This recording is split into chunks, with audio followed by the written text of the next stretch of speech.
ॐ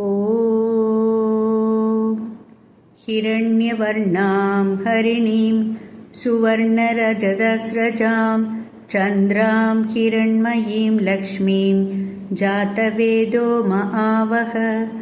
तामहावह जातवेदो लक्ष्मीमनपगामिनीं यस्यां हिरण्यं विन्देयं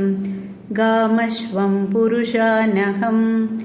अश्वपूर्वां रथमध्यां हस्तिनादप्रबोधिनीं श्रियं देवीमुपह्वये श्रीमहादेवी जुषतां कांसोऽस्मितां हिरण्यप्राकाराम् आर्द्रां ज्वलन्तीं तृप्तां तर्पयन्तीं पद्मे स्थितां पद्मवर्णां तामिहोपह्वये श्रियं चन्द्रां प्रभासां यशसा ज्वलन्तीं श्रियं लोके देवजुष्टामुदारां